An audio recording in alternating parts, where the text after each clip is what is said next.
Esse é um espaço de discussão do PET Litoral que a gente organizou para falar um pouco sobre racismo ambiental. Quem vai mediar o espaço de discussão vai ser eu, Amazonas, ou Amanda, e o Rodrigo, Anarco. Tá? Primeiro eu queria saber de vocês se vocês têm alguma noção do que é o racismo ambiental, para a gente poder começar. Aí vocês podem ir me respondendo, assim. Ah, eu ia perguntar uma coisa antes. Eu acho que caso comece uma discussão grande, assim, a gente podia começar a colocar, tipo, eu quero falar, aí eu coloco meu nome, um. Aí eu vejo que a pessoa colocou o nome dela e um. Aí você coloca o seu nome, dois, sabe? Pra formar uma lista. Pra ter uma lista de espera, assim, entendeu?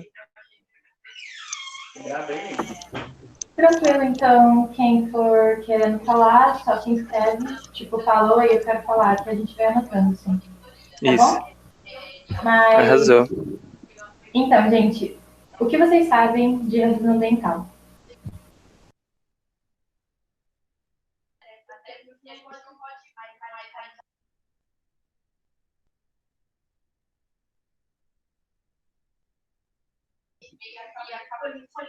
Amiga, melhorou agora? É que eu tô de fone porque o meu alto-falante não funciona. E eu não sei se pra você. Melhorou?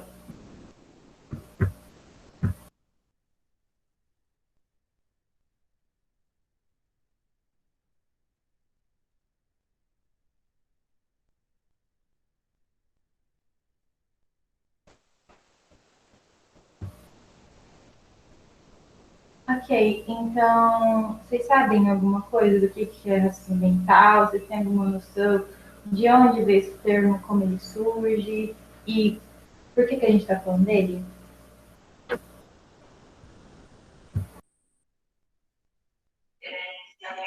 Eu não sei se eu valho falar, mas eu tenho uma ideia bem superficial, assim.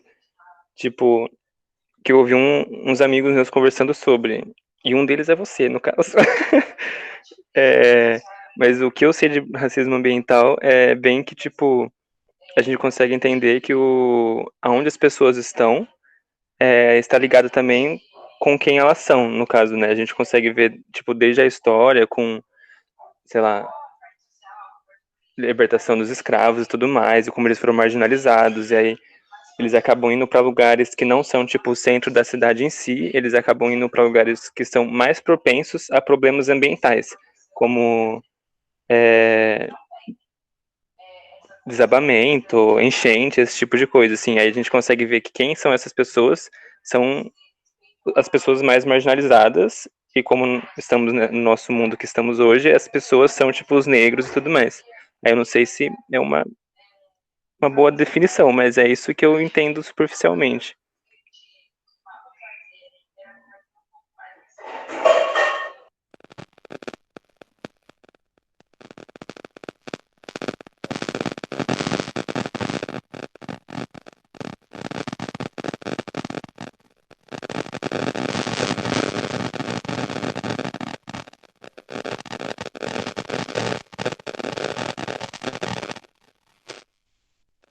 Ô, Anaco, seu microfone não tá chegando, não, velho.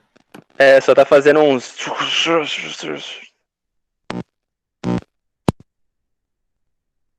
Melhorou agora ou não? Agora foi, velho. Problema de Putz, agora tá cabo. perfeita. Ah, então, coloquei o fone, né? Mas enfim, eu acho que só uma coisa que é importante da gente colocar por exemplo, né, como o Murilo colocou, não sei se eu me sinto à vontade de falar tal. Pelo menos eu sou uma pessoa que sou crítico a lugar de fala e vivência. São dois conceitos que eu acho que mais prejudicam a luta do que agrega, né? E até pelo uso que é se colocado, né? Então, para as pessoas que não são negras, né, eu acho que, acho não, é certeza de ser muito positivo que as pessoas, né, brancas, por exemplo, asiáticas, falem da questão racial, até porque racismo envolve, né, raça, então, branquitude, né, a questão dos povos indígenas, asiáticos, negros, né, africanos, cada um dentro da sua particularidade. E aí eu não vejo nenhum problema de pessoas brancas falar sobre a questão negra. Obviamente é necessário, né, o protagonismo das pessoas negras dentro desses espaços, né, e a criação de condições para que essas pessoas negras possam ocupar esses espaços, né, mas ter o diálogo, né, fraterno entre as pessoas, né. Então acho super positivo pessoas brancas falar sobre questão negra, né. É lógico, de uma forma respeitosa, colocando sua opinião e dúvidas e até mesmo aquilo que acredita, mas estando aberto para esse diálogo, né. Então, é, para não se sentir retraído em relação a isso, né?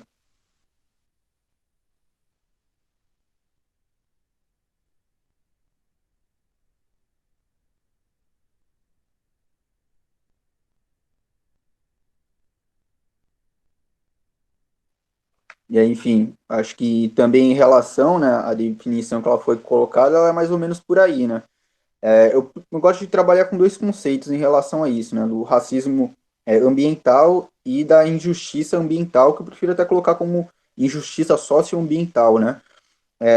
O racismo estrutural, o racismo ambiental, ele vem, né, pautado sobre a questão negra, por conta de uma situação específica, né, nos Estados Unidos, só que esse conceito depois ele se amplia, né, e aí entra na questão da injustiça socioambiental, que ele entra sobre a questão dos territórios, né. Então, o debate se inicia, obviamente, com a questão do território e das populações negras que são afetadas, mas existem problemas ambientais que vão afetar diferentes grupos, né? Então, por exemplo, caiçaras. Caiçara não é uma etnia, né? É um determinado grupo, né? Social que ocupa e é caracterizado pelo seu território, né? Então, existe essas questões em relação ao conceito, né? Do racismo ambiental e da injustiça socioambiental, que a injustiça socioambiental acaba sendo mais abrangente, né? Sobre a questão do território e agrupando vários grupos, né? E o racismo ambiental acaba, né? Focando também mais um aspecto étnico, né?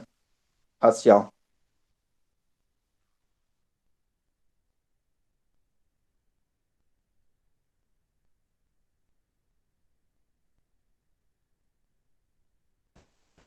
Uma coisa que é legal falar é que o termo racismo ambiental ele é mais usado aqui no Brasil e nos Estados Unidos, justamente por a gente dar um foco maior na questão de toda a injustiça ambiental. Quando você for falar de injustiça ambiental em outros lugares, assim, eles vão estar usando um termo mais ou menos abrangente, que é justamente da injustiça ambiental. E aqui a gente foca mais no racismo ambiental e também nos Estados Unidos também foca mais no racismo ambiental.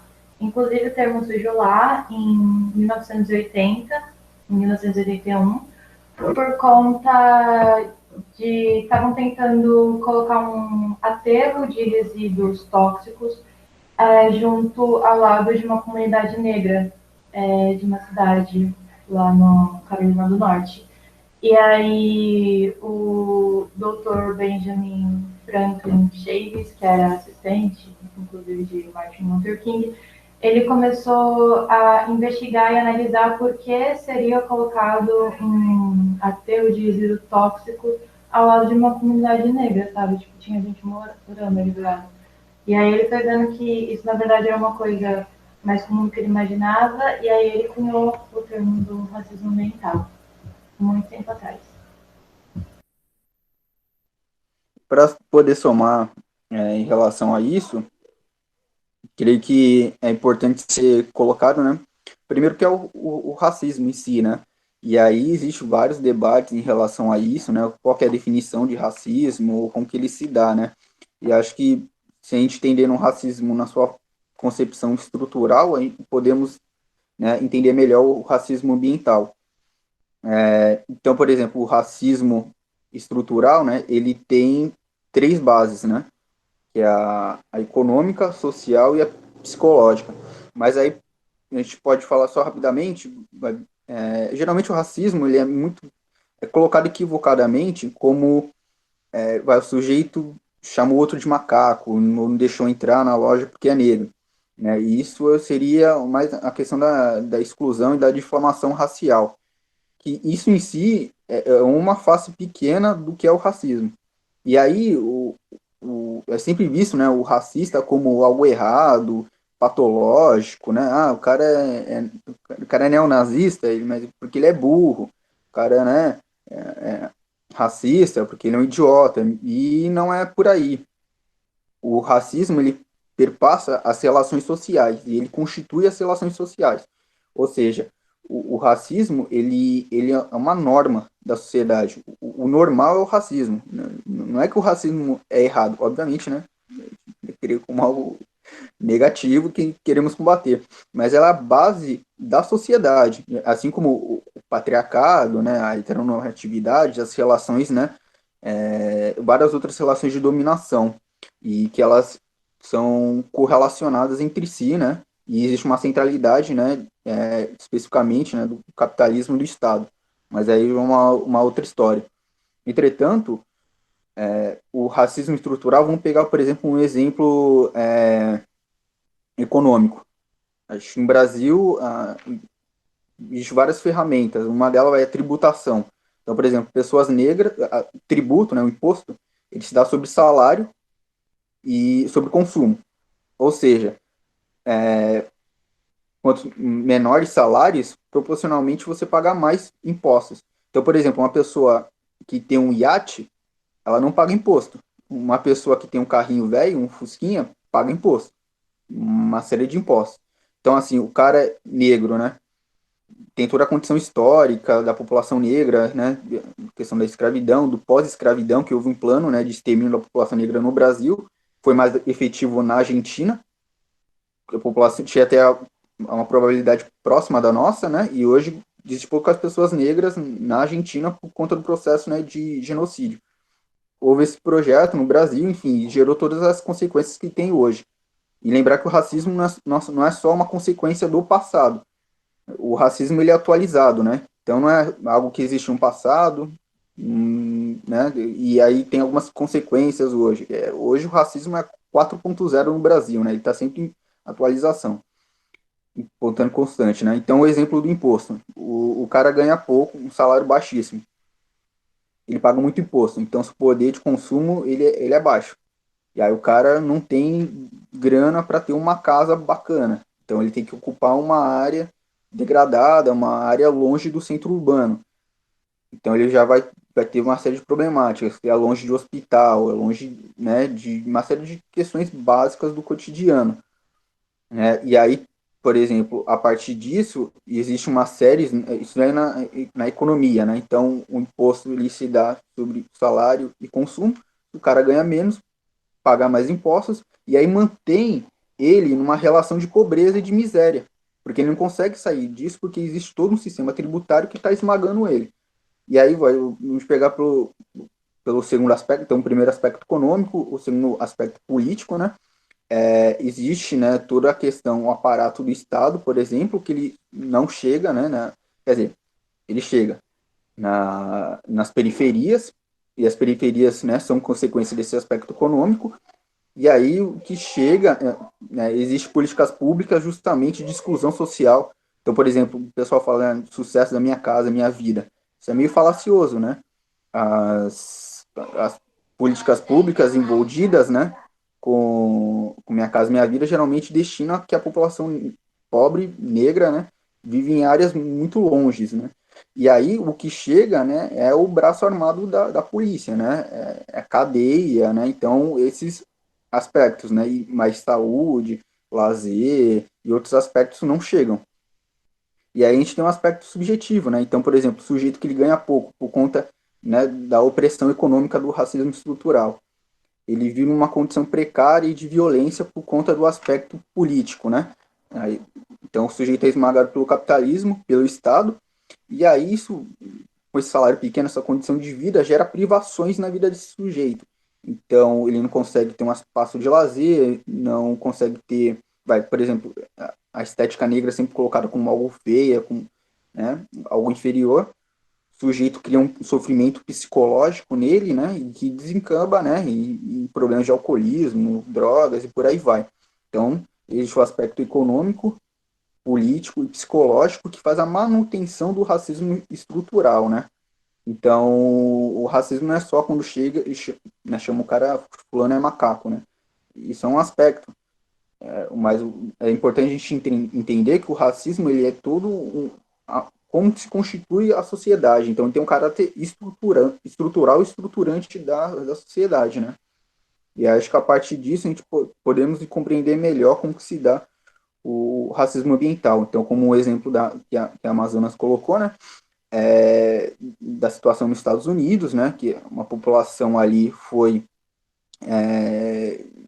alocada, né? Um aterro químico e a população começou a ser contaminada. Mas por que isso ocorreu? Porque vivia numa área periférica, uma população pobre, e que, portanto, chama vulnerabilidade social. Então, assim, onde a gente vai colocar o aterro? Vamos colocar naquela galera que, assim, já é um pessoal precarizado, ferrado na vida, não tem acesso aos meios judiciais, né, e midiáticos para poder denunciar seus problemas, né? Então, por conta de uma vulnerabilidade social que ela é dada pelo racismo estrutural, né? Uma sociedade capitalista estatal, então vamos colocar, né, essa situação para eles, né? Então, por conta dessa situação, né, de enfraquecimento comunitário. Então, é por aí. Então, só que sintetizando o que o Anarco falou, a gente pode definir o racismo ambiental como os danos ambientais direcionados a uma população. E essa população, ela é marginalizada e está em uma situação de vulnerabilidade tanto social quanto econômica. Então, tipo assim, por exemplo, quando você tem pessoas morando em barraco no morro, as pessoas estão morando lá porque elas não têm como morar no centro da cidade. E quando acontece uma enchente e quando acontece chuva e deslizamento, são essas pessoas que morrem, porque elas estão numa situação de vulnerabilidade morando num local que não é adequado. Acho que para dar um outro exemplo, por exemplo, você tem problemas de habitação em Santos, né, na zona noroeste, com alagamento, etc. Nada é feito. Mas, assim, tem uma ressaca da maré na Ponta da Praia, que é uma área nobre da Baixada Santista, né, quebrou a calçada, uma semana depois tá fazendo reforma, né, na calçada estético ali para o pessoal, né, de classe média alta ali da região ali da Ponta da Praia. Enquanto que na zona noroeste não se faz nenhum trabalho. Inclusive, Santos, né, é reconhecida como se tem 99% do saneamento básico aplicado. Assim, gente, tem zona noroeste, tem Macuco, tem uma série de bairros que não são considerados de Santos, né, pela prefeitura.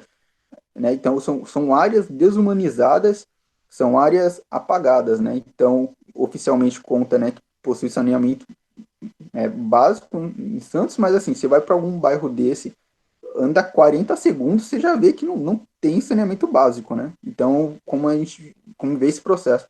Inclusive, um outro aspecto psicológico do racismo estrutural é as pessoas acharem normal esse tipo de situação, né? Então, já é naturalizado que populações, né, negras vivam em condições subhumanas e isso nem choca as pessoas, né? É normal, né?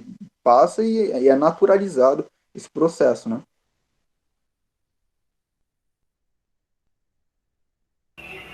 Sim, né, bem, as construções de palafita, elas também se colocam aí, porque, tipo assim, as pessoas estão vivendo numa situação que sobe a maré, entra água na casa dela, elas não têm condição de fazer o descarte do lixo de maneira adequada, então, tipo assim, os resíduos sólidos estão lá, morando junto com as pessoas, sabe? Elas também não têm esse saneamento básico, e essas pessoas adoecem por esse tipo de situação, tanto psicologicamente quanto fisicamente.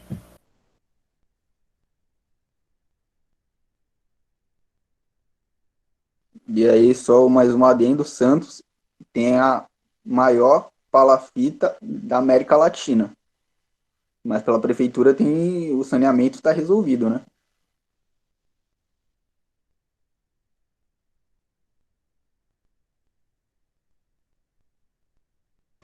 Então, quando a gente fala de racismo ambiental, a gente precisa entender que a gente, como biólogo, a gente faz parte bastante. A gente é um agente muito importante em todo esse processo. Porque, por exemplo, quando a gente também tem a construção de uma usina hidrelétrica ou a construção de uma barragem, a gente alarga certas regiões, entendeu? Então, quem está morando nessas regiões? Quem são as pessoas ribeirinhas que vão ser afetadas por esse tipo de construção? Tanto que existe um movimento do Afetados pelas Barragens, se não me engano é esse nome, que justamente traz essa batalha dessas pessoas, porque você alaga a casa dela, você realoca uma população que é marginalizada a troco de quê, sabe?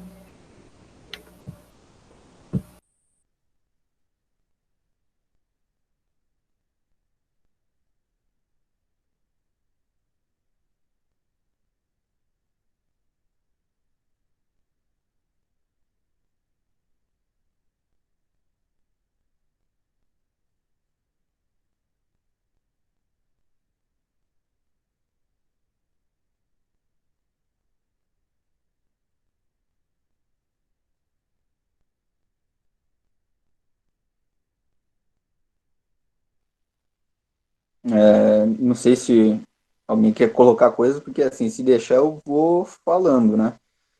Acho que a importância, por exemplo, de biólogos poderem tratar do assunto, por exemplo, eu vejo que, né, tem muita reprodução de posições, né, racistas e desumanas por parte da galera ambientalista, né? Então, por exemplo, vai pegar uma área, né, e aí, a gente tem que conservar essa área, mas faz um determinado plano de manejo que não leva em conta as populações que vivem naquele local, né?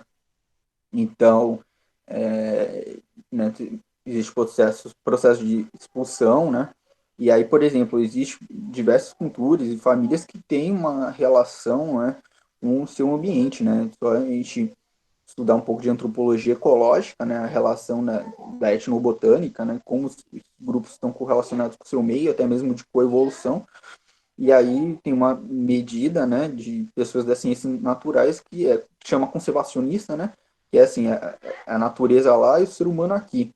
E aí, geralmente, e é assim, né, quando você pega um morro que tem uma favela, e aí você tem áreas nobres em cima, o biólogo vai lá, né, e vai punir aquelas pessoas que vivem, né, na parte da favela, né. Então, um exemplo da comunidade Nossa Senhora de Lourdes, no Itararé, pessoas ali que nem tem casa, né, um barraco de madeira, são punidas pela prefeitura, quem vai aplicar essa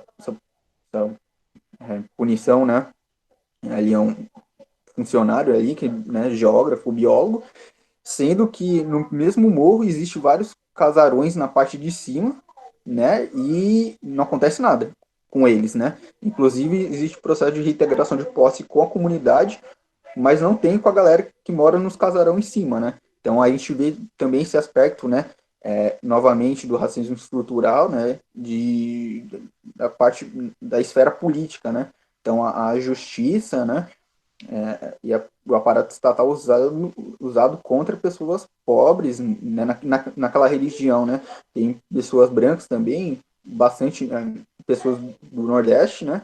Nordestinas e imigrantes, né? Bolivianos nessa comunidade, né?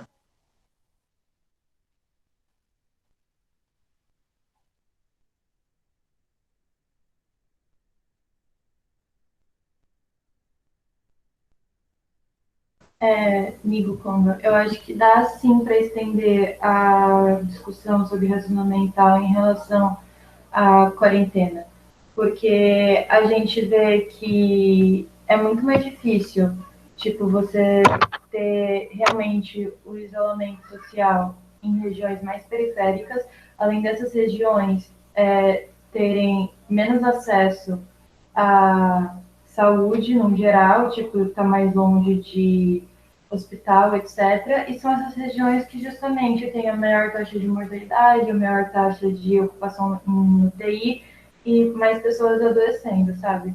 Tipo, acho que dá sim para trazer esse tipo de discussão para a quarentena também. Não, eu vou além, assim, porque assim, o pessoal fala, mas a questão de moradia, isolamento. Mano, tem uma grande parte da população que não tem moradia. Vai fazer o quê? Né? Pessoas em situação de rua. Aí tem, por exemplo, a questão do patriarcado, né? Então, pessoas têm que ficar em casa, né? Aí a moça, né, explodiu, né, a relação, por exemplo, de violência doméstica, né? E aí a violência doméstica, né, ela incide nos atos de feminicídio mais em mulheres negras do que em mulheres brancas, né? Inclusive, se não me engano, em 2017 houve uma diminuição de mortes de mulheres brancas, mas houve um aumento de mulheres negras, né? Então, e aí você vai pensar, né? O sujeito ficou doente, tem que colocar ele isolado num cômodo. Cara, tem casa que tem 2 cômodos, ou só um cômodo, né? E aí você tem uma área que não tem de refrigeração. Então, aquele telhado, né? Esqueci o nome do. Ai, cara, do que é feito. Telhado, mas desses do mais barato, né? E Brasilite, exato. Que é do meu quarto, né? Por exemplo, né? Na parte da minha casa, maior parte não, mas justamente do meu quarto é de Brasilite. Meu, é um calor infernal, cara. Não tem como você ficar num quarto, velho. Você ficar em um forno. Aí, né? Aí tem essa situação na casa. Aí mora, né? Numa área de degradação ambiental que vai aumentar a incidência, né, de doença através de vetores, né? Então, escorpião, rato, mosquitos, né? Então, chikungunya, dengue, por aí vai. Então, a gente também pode correlacionar como que a, uma opressão econômica vai fazer que pessoas vão morar em áreas periféricas. Nesse sentido, essas pessoas vão ter que desmatar essas áreas para construir suas moradias precárias. Ao construir suas moradias precárias, vão gerar um processo, né, de impacto ambiental, de degradação daquele meio, e essa degradação, né, do ambiente natural vai intensificar os problemas sociais que essas pessoas vivem, né? Então, você tem uma pandemia, e essas pessoas não conseguem ficar em casa, se ficam em casa, ficam numa condição ruim, porque até muitas pessoas não têm acesso a Netflix, coisas do tipo, para poder se manter em casa, em isolamento, e aí ficam suscetíveis a vários tipos de doenças, e aí, por exemplo, a parte da classe trabalhadora negra, né? Então, por exemplo, eu e outros familiares meus, nesse momento, nós estamos, né, trabalhando, fazendo bico, né, e por aí vai.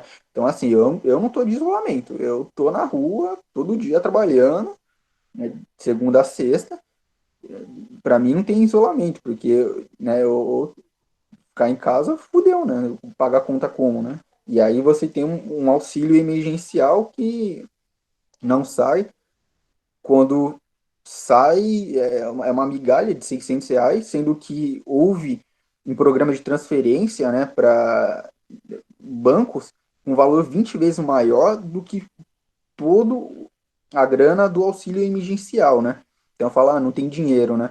E aí o que ocorre? Coloca as pessoas num estado de desespero que as pessoas vão trabalhar e, né, não tem condições de ficar em casa, vão para a rua, vão trabalhar, sabem que não vão ter acesso à saúde, não tem um plano de saúde, então, né, vida que segue, né? É isso.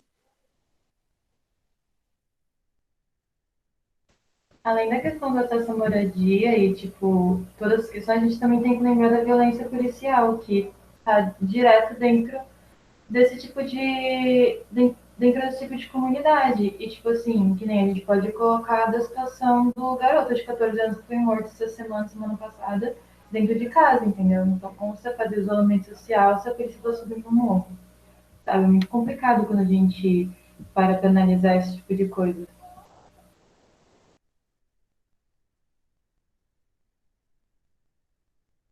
Ah, então, gente, eu não estou muito ligado ali nas mensagens, estou dando uma olhada agora, tá? Então, se tiver alguma pergunta, coloca aí.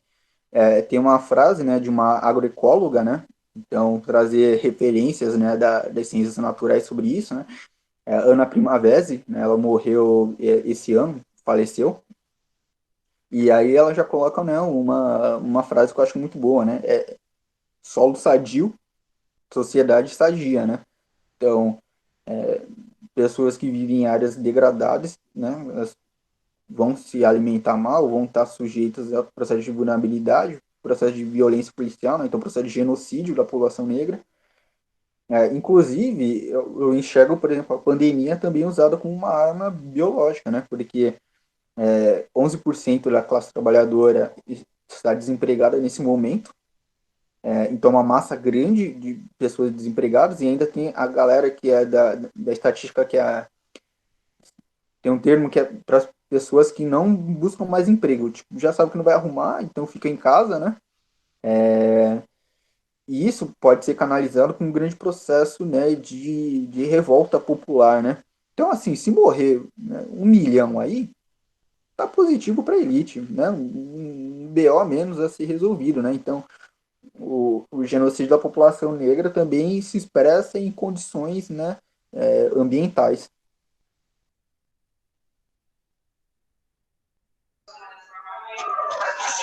Eu ouvi, na real eu assisti, que eu assisto uns canais no YouTube, assim, eu sou meio viciado nessas coisas.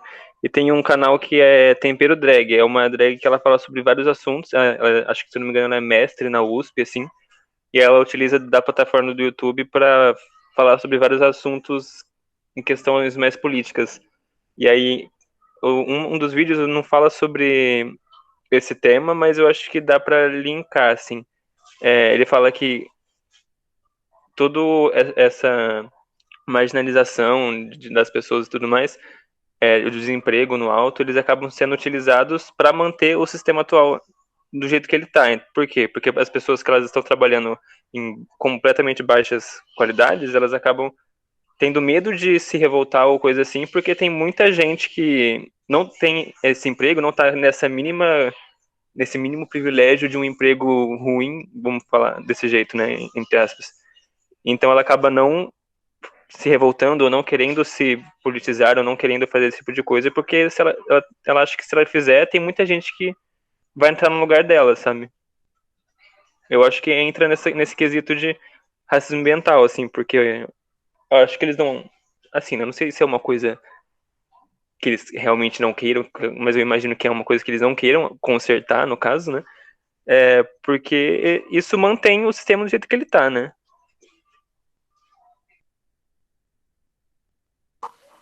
Tem um conceito, né, que é muito importante ser compreendido, que é o Exército Industrial de Reserva. Que é basicamente isso, meu. Não gostou, sai fora, é demitido, tem 11 pessoas que querem ocupar seu lugar.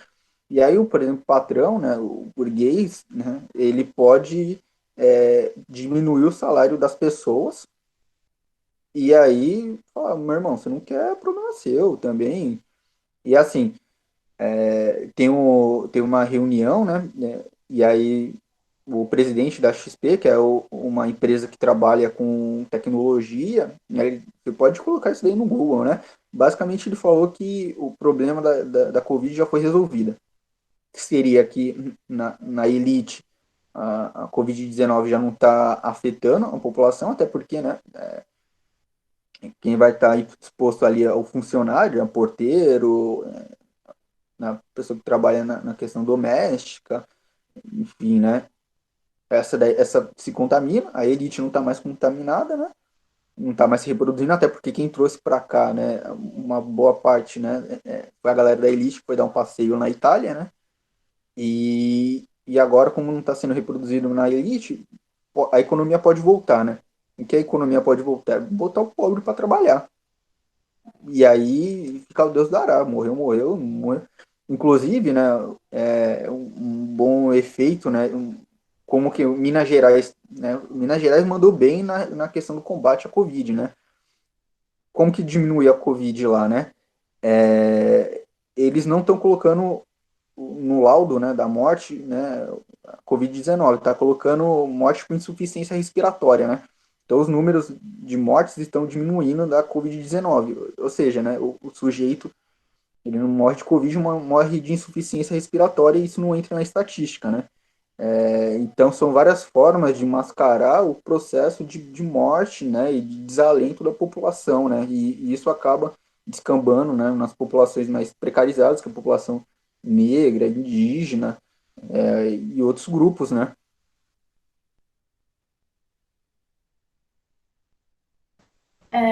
Só para complementar, eu acho que, assim, particularmente, eu acho que não existe uma solução para acabar com o racismo mental dentro de um sistema capitalista, porque essas questões se ocorre uma retroalimentação, sabe? Tipo, o capitalismo mantém o racismo mental, e aí o racismo mental mantém pessoas marginalizadas que mantêm o capitalismo, e tipo, só fica girando, sabe? Não tem como fugir disso. A gente pode, agora, estando no sistema capitalista, enquanto a gente não tira esse tipo de coisa, tentar é, resolver, ou pelo menos amenizar os impactos que esse racismo mental tem sobre a população.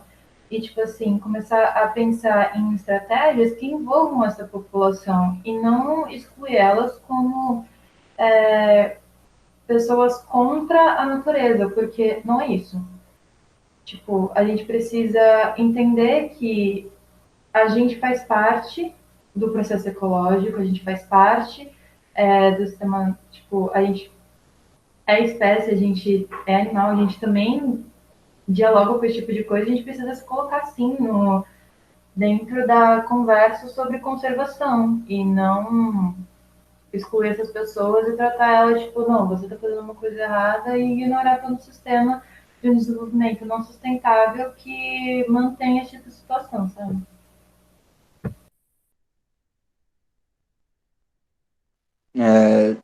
Somando a isso, né, acho que é bom a gente entender uma coisa. Por exemplo, o pessoal fala, ah, mas isso é um problema de má gestão, mal gestão, né? Então, assim, tem várias baboseiras dentro da área acadêmica, várias baboseiras, né? Então, por exemplo, se for eleitos candidatos, deputados ecológicos, as coisas vão mudar. Cara, primeiro, se o cientista entrar no governo, vai ser o Weitraub. E assim, a gente acha que o Weitraub é um cara super loucão e etc. Inclusive, assim, no quiosque mais próximo de você tem ali, né, sujeitos, né, que apoiam o Bolsonaro, né, vai até para reunião do CMBio, depois vai lá falar com o Bolsonaro, né. Então, assim, vários Waltrauber da vida, né, caramba, trabalha no secretário, né, de educação, ele é a expressão da academia brasileira. Não é que ele é um ponto fora da curva, é, é o normal, né? E aí, por exemplo, se a gente levantar deputados, vereadores, assim, vão participar, né? Vão ser moldados para dentro do sistema, né? Então, o Estado, ele é um órgão de dominação, ponto. Ele não é um órgão para ser usado pelos grupos oprimidos, né? Então não existe uma. E aí o próprio capitalismo ele precisa, né, de ter uma perspectiva de crescimento econômico dentro do mundo que ele é finito. Então que gera o colapso ambiental e o colapso socioambiental, né, que é o colapso, né, ecológico, é um colapso econômico, né. Então quando as pessoas falam, né, pô, a gente precisa reformar o governo, né, uma outra bobagem, políticas públicas. Cara, pô, isso que a gente está falando de racismo ambiental é política pública. Então o pessoal fala, vamos fazer políticas públicas para ser resolvidas, né? Então, por exemplo, você tem pautas, né, de 30 anos da reforma agrária por uma via institucional, né, dentro das leis, nunca saiu, né? Inclusive, você tem mais reforma agrária no governo Diesel, né, que é da ditadura militar, do que no próprio governo de esquerda do Lula Dilma, né? Então, assim, a gente tem que entender que assim, uma sociedade capitalista estatal é como se fosse um abatedouro, né? E aí nós somos os bovinos. E aí o bovino está falando, pô, mas se a gente reformar o abatedouro, né? Mas se a gente eleger para ser diretor do abatedouro um bovino igual a gente, é da essência do abatedouro abater bovino. É para isso que serve. Foi criado para isso. Então, vamos um estado de pessoas ecológicas, um governo com candidatos ecológicos e por aí vai. Não, não vai dar certo. Vamos criar uma comunidade científica para participar das políticas públicas. Cara, não vai dar certo. Porque é da essência uma sociedade capitalista estatal, a monopolização da riqueza, a exploração do trabalho e a destruição do meio ambiente. É para isso que serve. Então, essa história, não, que tá na Constituição, isso e aquilo. Gente, isso é só uma maquiagem para fazer que a gente acredite em uma democracia burguesa, né? E assim, o pessoal tá falando, a gente precisa mais de democracia, cara. Isso é a democracia. O que a gente vive hoje é porque a gente tá mal acostumado aí com uma questão histórica da nossa geração que eu falar vai demorar muito. Então não há saída dentro desse sistema capitalista estatal. E aí existem diferentes tipos de soluções, né? Inclusive, daqui a pouco eu pego um livrinho aqui de uma experiência que hoje ocorre no norte da Síria, né? De uma sociedade, né? Que tem como os princípios a luta antipatriarcal, democracia direta e ecológica, né? Que é o confederalismo democrático. E aí, enfim, existem várias concepções de novas sociedades. Inclusive, aí fazendo um mexame meu, tem uma página no Instagram que chama Diálogos Socioambientais. E aí eu posto várias leituras em relação a temas socioambientais, conteúdo sobre tipo, indicação de leituras, né? Mas aí a gente pode conversar sobre possíveis soluções. Como a Amazonas colocou, né, a gente tem que se preocupar com a questão da conservação, e realmente, mas a gente tem que ter uma perspectiva socioambientalista, ou do ecologismo dos pobres. Inclusive, fica uma outra referência, né? O Juan Martinez tem um livro chamado Ecologismo dos Pobres. Anota aí, esse livro é bom, muito bom. E aí ele vai falar, né, enfim, de diferentes concepções, né, de visões ambientais. Tem a concepção conservacionista, né, que é essa que é o meio ambiente aqui e, e a sociedade lá, então algo separado, né, então você cria parte de conservação, né, e aí mete o foda-se para quem vive naquela área, quem vive no entorno, e é isso, né. Também tem a perspectiva, né, que vai avaliar, né, tecnologias, né, que vão resolver o problema ambiental, né. Então a gente está no colapso, então vai sair uma tecnologia, não sei da onde, que vai salvar a gente, né. Então uma solução através do mercado, né, uma solução dentro do capitalismo. E aí também tem uma solução, né, que é uma perspectiva que é essa socioambientalista ou o ecologismo dos pobres, que é uma visão do oprimido, do colonizador, que é esse que eu acabo, né, me baseando, né, que é uma saída pelos de baixos, né.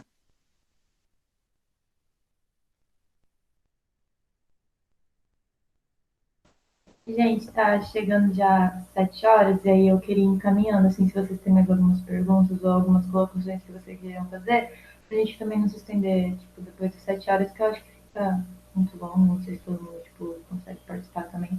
Então, se tem mais algumas perguntas, algumas colocações que vocês querem fazer, pra gente conversar mais um pouquinho ainda.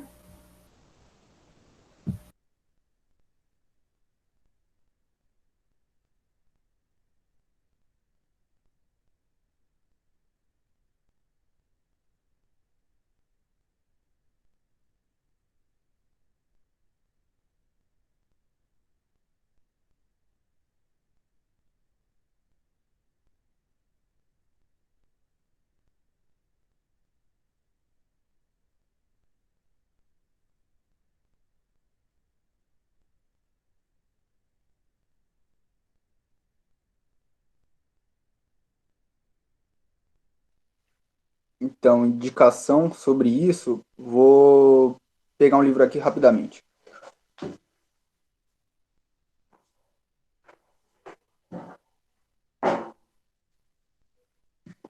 Acho que um livro bacana para se compreender os problemas ambientais, esse daqui, né, do Luiz Marx, que é Capitalismo e Colapso Ambiental. Então, um ótimo livro para a gente entender como os problemas ambientais ocorrem, né? Ele é até grossinho aqui, né? Depois, quem quiser mandar no privado para mim e ou seguir lá na minha página. Esse que eu acho interessante é o do próprio Juan Martinez, né? Do ecologismo dos pobres. E aí, uma terceira leitura, num sentido mais de ação política, né? Tem uma porrada, né? Ao meu ver, acho que a gente pode até indicar, né, alguns autores, né, Mikhail Bakunin, por exemplo, é um militante, né, dentro da linha política que eu sigo, né, do anarquismo, e que se colocou, né, a pensar como se faz uma organização, como lutar contra em relação a essas questões, né? Então, como se organizar, o que devemos fazer, enfim, é uma linha na qual eu me baseio, né? Então, procurar texto, eu posso ter indicado o Mikhail Bakunin, tem de outras linhas políticas, deixa eu ver, tem um outro livro que chama Capital, Ecologia e Cultura, do autor agora, eu tentar lembrar o nome dele, também é um livro ótimo sobre o assunto, né? Então, é Ecologia, Capital e Cultura, já vai aparecer o nome aqui do autor, Henrique Leff, né?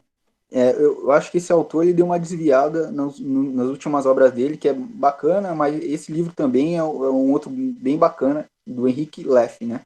Ecologia, Capital e Cultura. Ele também vai fazer apontamentos. E aí, para meu ver, a gente tem que procurar soluções dentro da auto-organização, né? Sem deputados, vereadores ou coisa do tipo, né? Como que a gente pode solucionar os nossos próprios problemas pela mobilização popular, né? Então, se a gente pegar, por exemplo, essas três obras, né, do Henrique Leff, né, Ecologia, Capital e Cultura, Ecologismo dos Pobres, do Juan Martinez, esse daqui do Luiz Marx, né, que é Capital e Capitalismo e Colapso Ambiental, acho que vão dar um panorama, né? Mas são obras mais atuais e de autores clássicos existe uma porrada, né? Indicar pelo menos um aqui é o Mikhail Bakunin, né? E para racismo ambiental tem um blog que é brasileiro, que é Combate ao Racismo Ambiental, que existe desde 2009.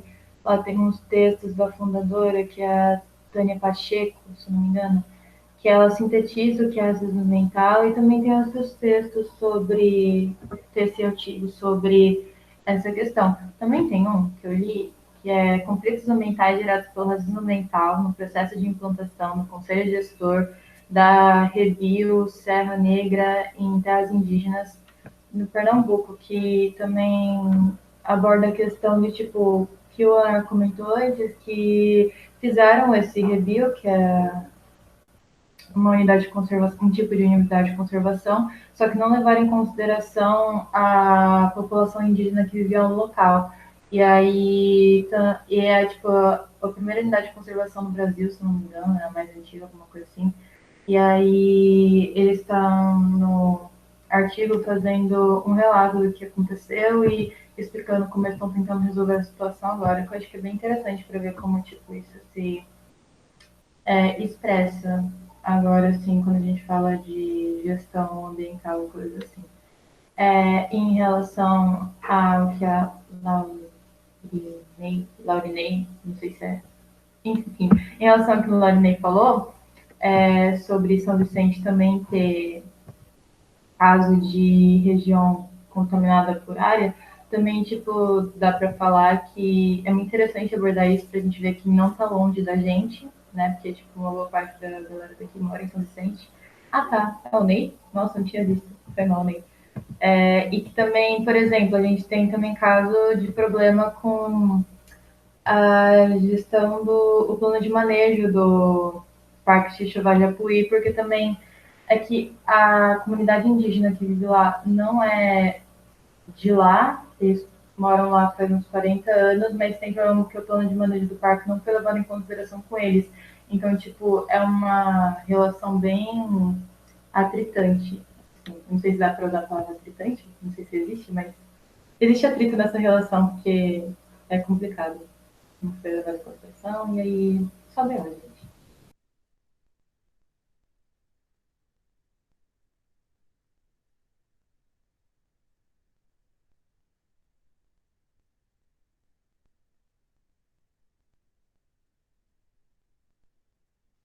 Aí, Ney, talvez seja legal tu falar rapidamente, né, da questão que tem aí na área continental, né? Tu tá aí mais por dentro, né?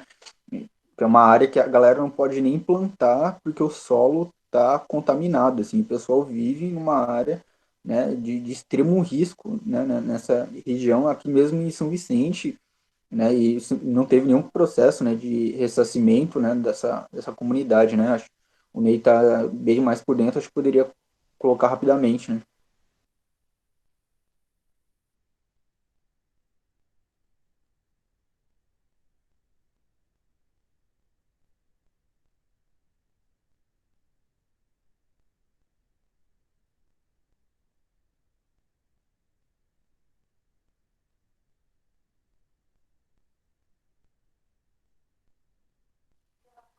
Não sei se o Ney viu aí, né, mas, enfim, se vocês tiverem mais questões a serem colocadas, perguntas, né, algo do tipo, tô aí.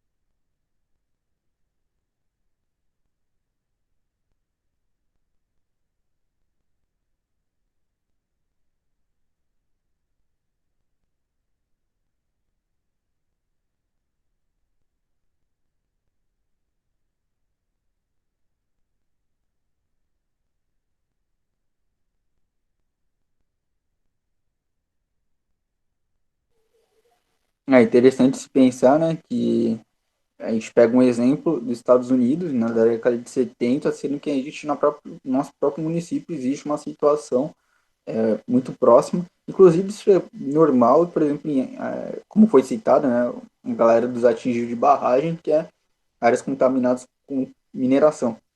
Inclusive, tem situações que são feitas de propósito.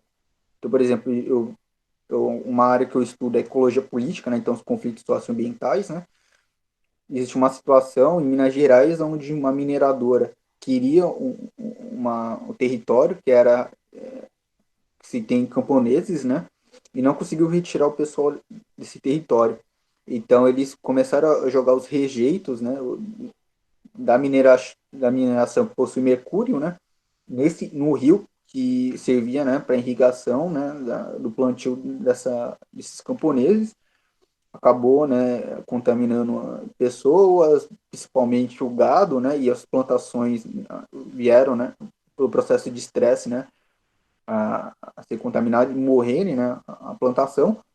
E aí isso desvalorizou o preço do terreno, ao mesmo tempo que a população teve que se retirar dessa situação, né? Então a gente às vezes, né, fala, teve acidente, né? E não é acidente não, é realmente uma estratégia de ação desses grupos que é contaminar regiões para que eles possam se apropriar desses territórios, né? Então, feito de caso pensado.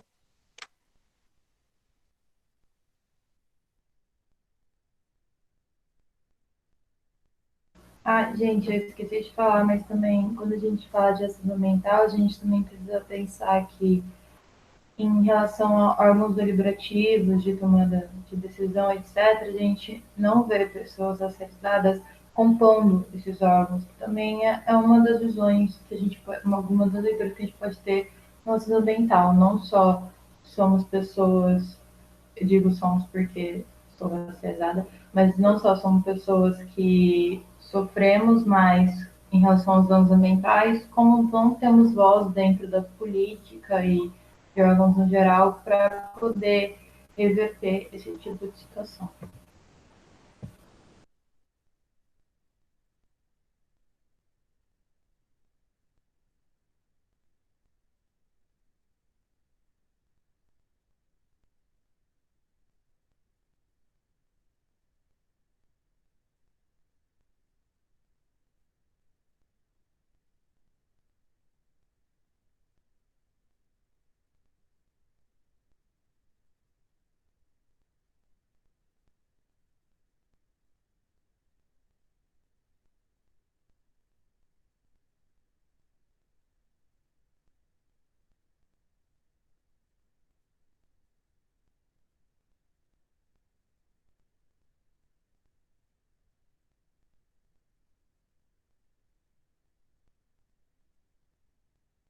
Então, gente, se vocês não tiverem mais nada para colocar ou que quiserem perguntar, a gente pode ir encerrando por aqui. Se vocês tiverem mais alguma coisa para falar ou colocar, senão a gente vai encerrando e depois eu libero o vídeo para quem não puder ter visto. A gente faz uma postagemzinha com link para quem puder acessar depois. Tudo bem, né? Fica tranquilo.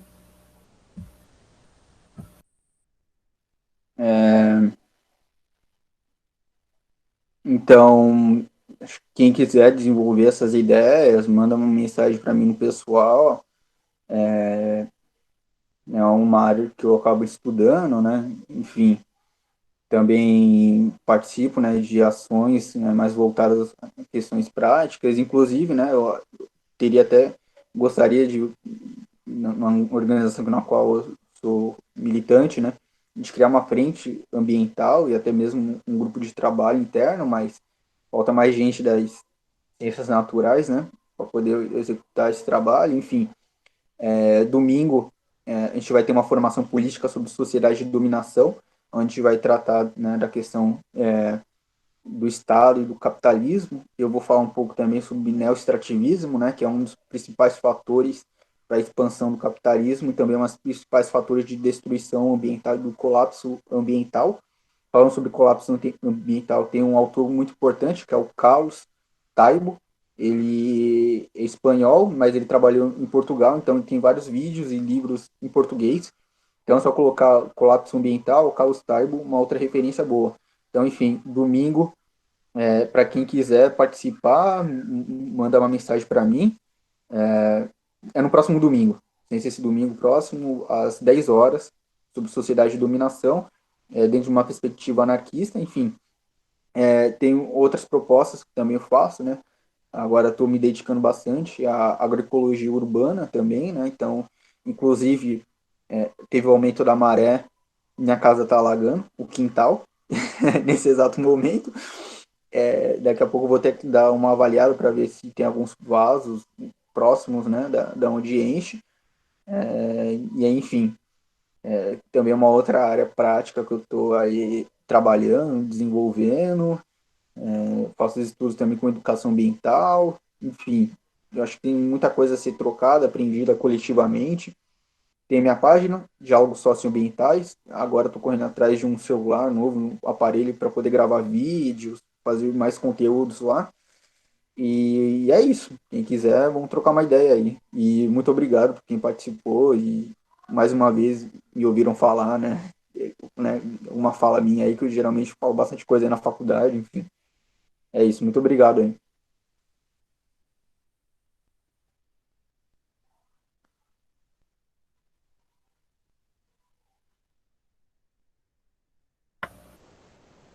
Eu queria agradecer pelo PET, por todo mundo ter participado. Muito obrigada, Marco, também por ter participado com a gente, por participar. Muito obrigada por estarem aqui ajudando a gente nisso e por escutarem a gente também, viu? Valeu, gente. Se vocês quiserem, a gente tem que fazer mais coisas voltadas desse tema. Eu juro que eu tenho.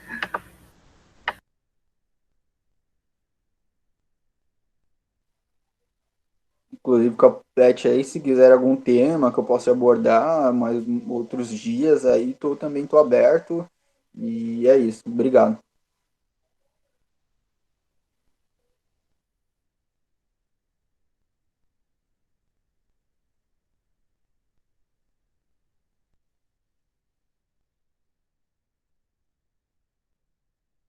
Então, só lembrando que a gente vai disponibilizar, tá? Na internet, a gente vai colocar o linkzinho para quem quiser ter acesso depois ao espaço de discussão. Mas muito obrigada, gente. É isso. Beijo, tchau, tchau.